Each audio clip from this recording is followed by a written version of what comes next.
For our final breakfast at Jiwa guest house, we requested for simple toast and eggs because we have a cooking class with lots of eating scheduled for the morning.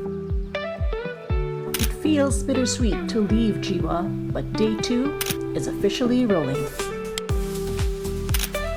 We originally wanted to stay longer at this place, but after months of waiting, we just couldn't find any open dates. Everyone wants to stay here.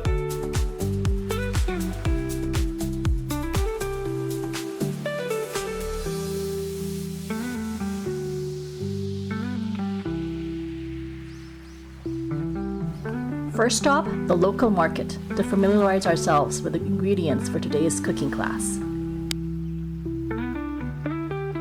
Our guide showed us all the traditional Balinese ingredients that we will be using for the cooking class and more. Everything looks incredibly fresh, and we love seeing where everything actually comes from before it hits our plate.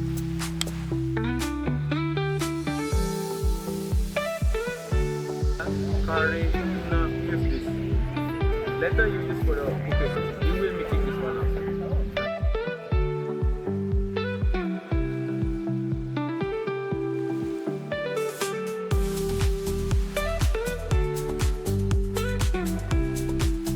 In Balinese Hinduism, the bright golden orange color symbolizes light, warmth, and the energy of the sun.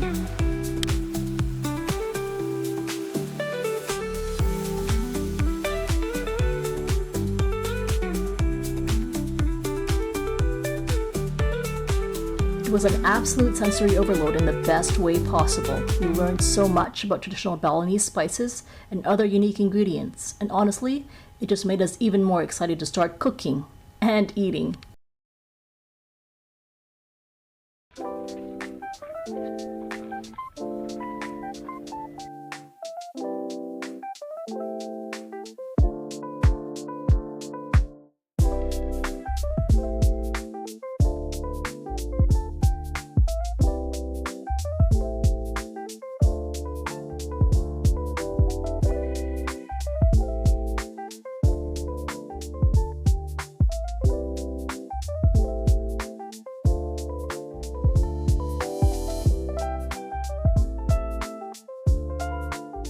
First step was to make the spice paste called bumbu Bali, which is the basic foundation of Balinese cuisine.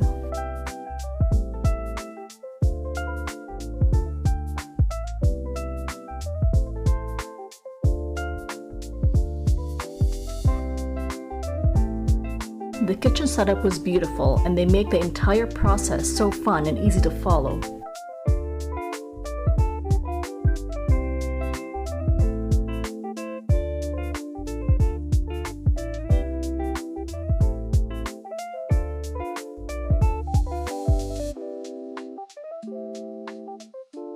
Forget the gym, this volcanic stone mortar is the ultimate upper body workout.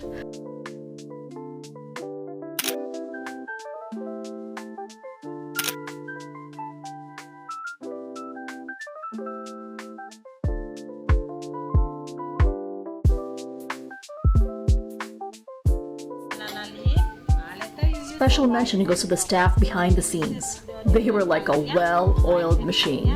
The moment we finished one step, the next round of tools and freshly prepped ingredients were already waiting for us.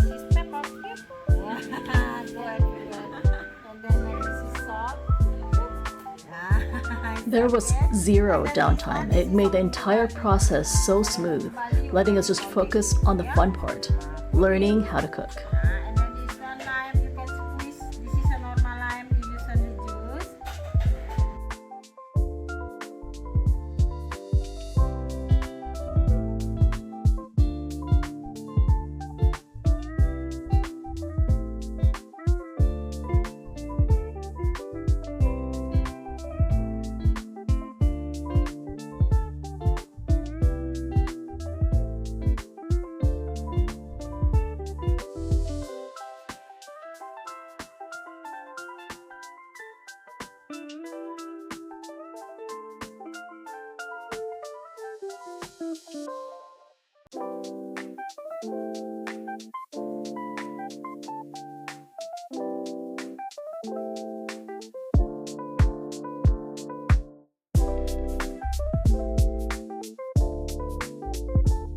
It is truly special to share this cooking class together, standing side by side and creating something magical from scratch. It made us realize that marriage is exactly like cooking. Kindness and laughter are the spices, and they keep the daily routine from tasting bland. Stirring prevents things from burning at the bottom. You must check in on each other every day. Great marriages run on low, steady heat. Small acts of kindness done every day keep love alive. Time in the oven can change the structure completely, but going through life's trials and daily routines together makes it impossible to easily separate the two lives.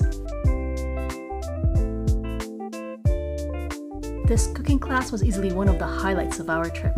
From the chaotic fun of the local market tour to the incredible efficiency of the kitchen staff, every single moment was perfect. Getting to eat the massive feast that we actually cooked ourselves was just a bonus. If you come to Ubud, do not skip this experience. It is worth every single penny.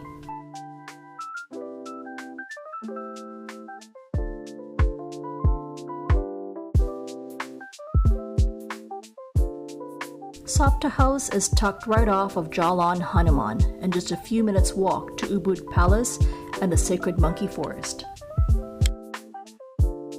From the second floor of the property, the views of the surroundings are beautiful and peaceful. That said, the property itself feels a little dated.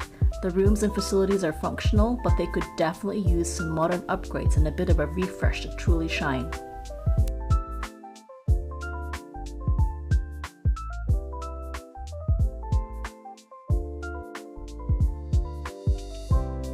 But overall, if you prioritize location, great views, and a budget-friendly stay over modern luxury, it is still a solid choice in the heart of Ubud.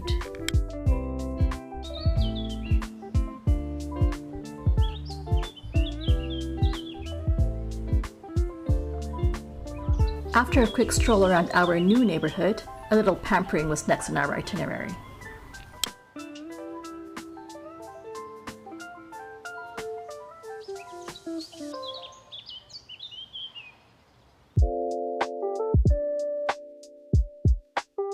Ayu Mesari is a highly rated women-owned spa with a reputation for providing a luxury experience at reasonable prices.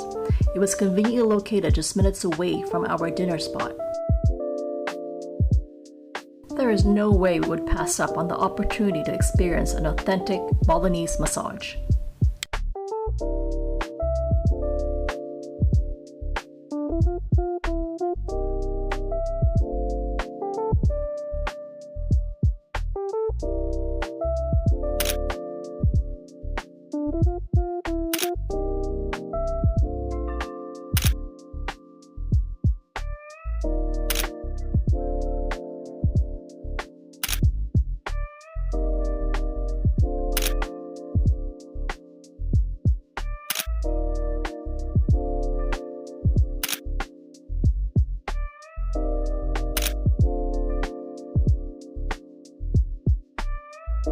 For our early dinner, we made our way to Naughty Nuri's, a Bali institution known for their charcoal grilled pork ribs.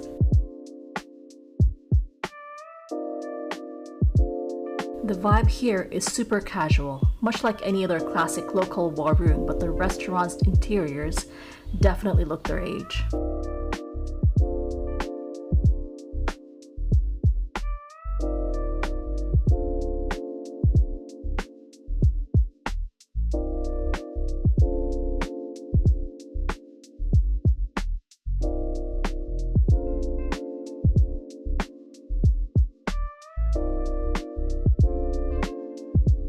For the price, the Indonesian-style ribs is a must-try if you're in Bali. The glaze is sweet and savory, and the meat quite tender.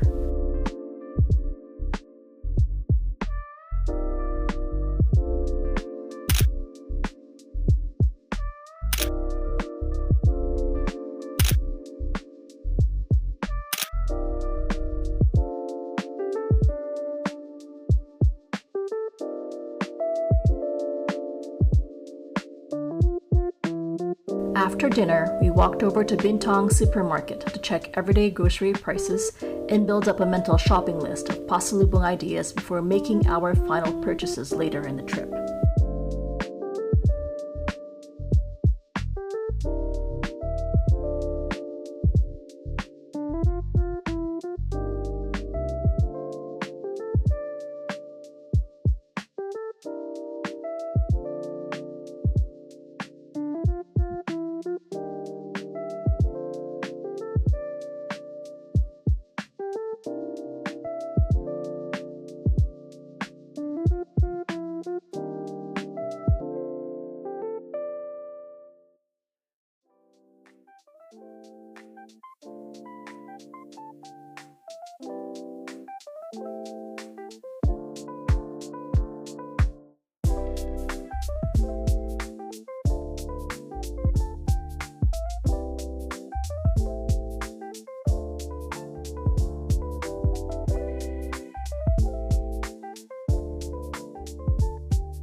We ended the day with a not-so-quiet, breezy stroll through our neighborhood, enjoying the local streets as the perfect low-key finish to a wonderfully packed day.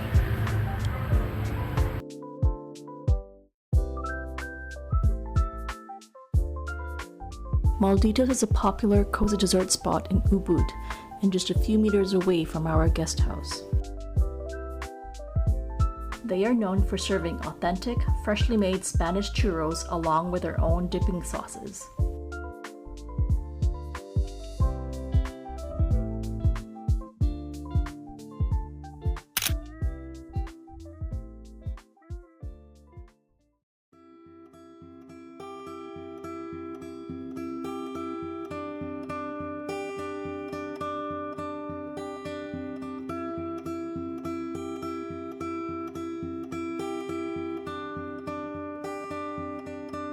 From the wonderful cooking class at Ketut's, the pampering session at Ayu Mesari, to the slightly underwhelming dinner at Naughty Nuri's, Day 2 was a whirlwind of culture and relaxation, and we can't wait for what Day 3 has to offer.